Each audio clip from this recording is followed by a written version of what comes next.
Walden by Henry David Thoreau. Summarized and produced by 2 Books. Read by Jordan Crumbine. Introduction. Walden by Henry David Thoreau is a timeless reflection on simple living, self-reliance, and the search for meaning in a noisy world. Whether you're listening during a quiet walk, a thoughtful commute, or a cozy evening indoors, this journey into the woods is an invitation to slow down, unplug, and reflect on what it means to live well. Walden isn't just a book about a man in the woods. It is a manual for reclaiming your life from noise, distraction, and unnecessary complexity. It's about reducing life to its essentials, questioning modern assumptions, and finding your own answers. Part 1. Beginning the experiment. In July of 1845, Thoreau borrowed an axe and went into the woods near Walden Pond in Concord, Massachusetts. He built a simple cabin by hand, measuring about 10 feet by 15 feet. His purpose? To live deliberately, to learn what life had to teach, and not, when he came to die, discover that he had not lived.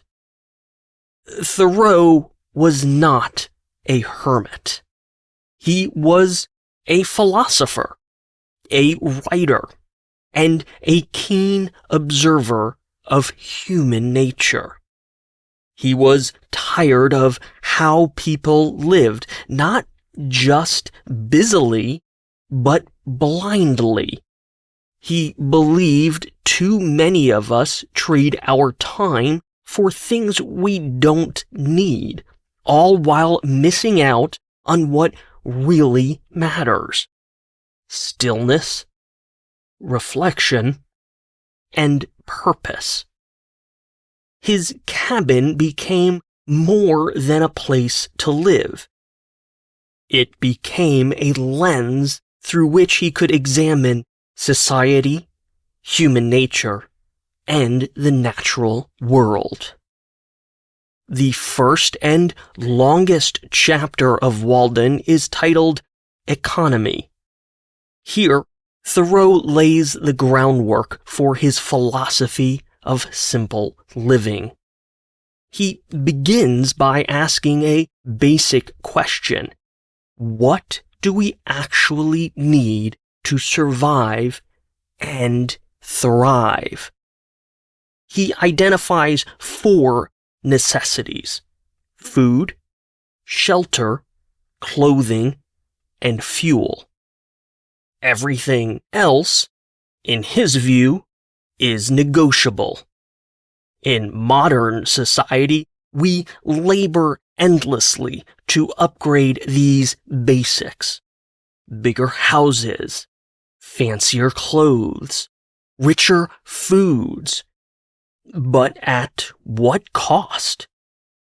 Thoreau argues that we become enslaved to our possessions, and in doing so, we mortgage our very freedom.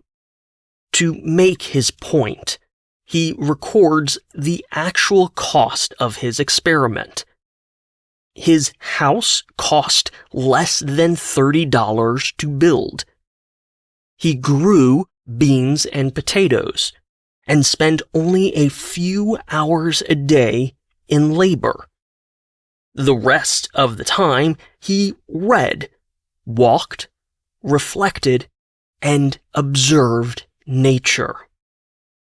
Thoreau is not suggesting everyone should live exactly as he did, but he is challenging us to think, what if we could reduce our dependence on systems that drain our time and energy? For Thoreau, economy isn't just about money. It's about attention. Where do we place our energy? What are we buying with our time? Part 2. Life in the Woods. In the second major chapter, Thoreau declares, quote, "I went to the woods because I wished to live deliberately." End quote. This becomes one of the most famous lines in American literature. What does it mean to live deliberately? For Thoreau, it means to strip life down to its very core, to avoid the distractions of society and examine what is really essential, to be awake to your own existence. Thoreau warns against mindless routine, saying we become like machines performing tasks without thought. We build our lives around habit and not intention.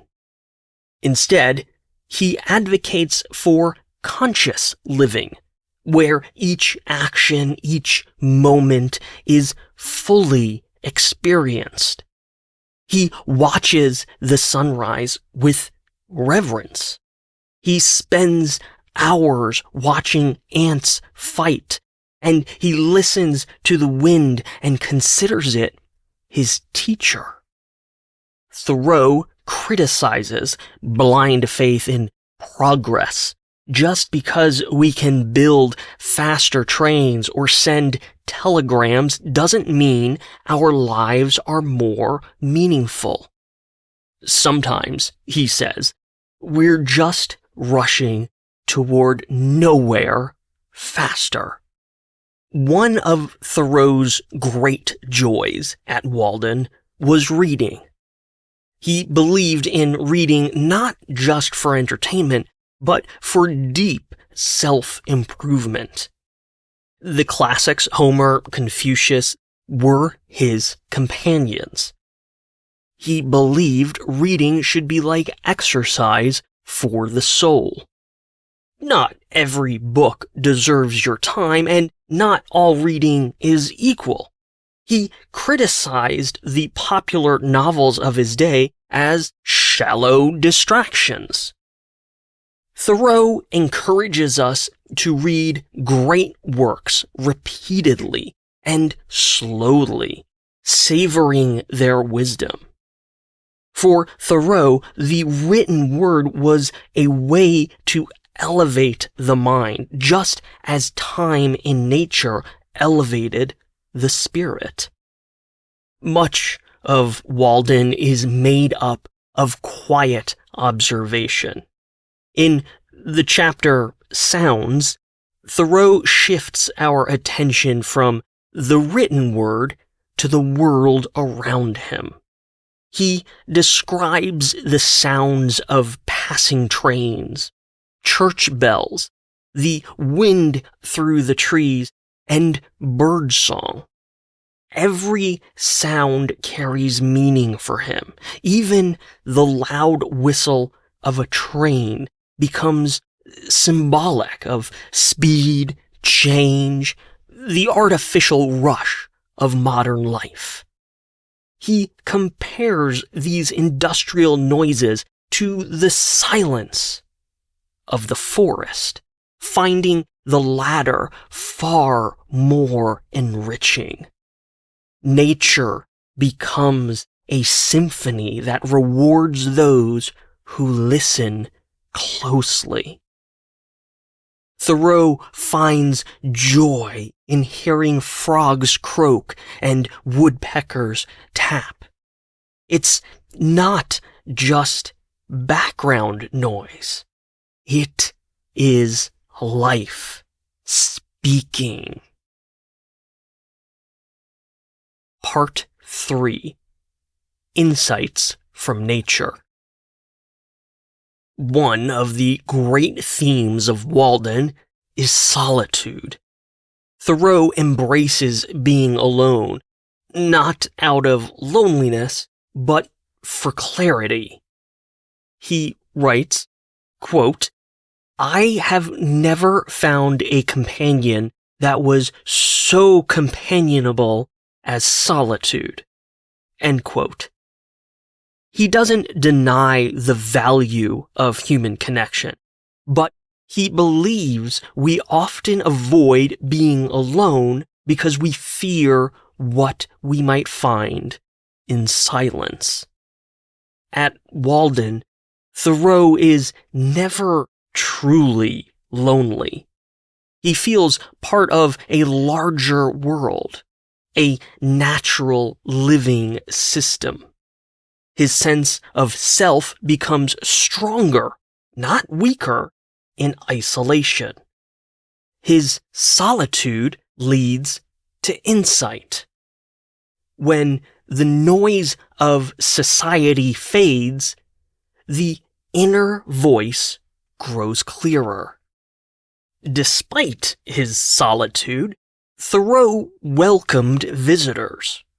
He had friends, townspeople, even children visit his cabin. These encounters remind us that Walden was not about total escape. Thoreau was not hiding. He was experimenting. He found joy in simple conversation, in sharing meals and ideas. He didn't need a crowd or a party. A few good visitors were enough. He also valued being a good host, offering his guests a space free from distraction and pretense. Thoreau's observations of animals led to deep philosophical insight. He watches a battle between ants, likening it to a war complete with generals, armies, and casualties. He sees animals not as lesser beings, but as neighbors, often wiser and more instinctual than humans. They remind him of life's raw simplicity. No animal builds a mansion or stresses about fashion. Thoreau sees the brute struggle for survival as a mirror of our own conflicts, but also as a contrast. Where we complicate life, nature simplifies it. Walden Pond is the heart of the book, both literally and symbolically. Thoreau studies it constantly. He writes of its depths, its colors, its moods. The pond, therefore, becomes this metaphor for the soul. On its surface, it reflects the world. Beneath, it holds secrets. Its changing seasons mirror our own emotional and spiritual transformations. In winter, it freezes, but never fully. There is always movement beneath the ice. In spring, it thaws and renews like the human spirit when given space and time to rest. Part 4. Closing Thoughts. After more than 2 years, Thoreau leaves the woods. He writes, quote, "I left the woods for as good a reason as I went there." End quote. His point was never to stay forever. It was to see life more clearly, and then bring that vision back to the world. Thoreau reminds us that we each have our own version of Walden. We may not build a cabin, but we can build lives rooted in clarity and intention. Thoreau leaves us with a challenge to live with purpose, to simplify, to listen closely to the world around us and within us. His most enduring message may be this, quote, "If a man does not keep pace with his companions, perhaps it is because he hears a different drummer." End quote. We are free to follow our own rhythm. We are free to wake up.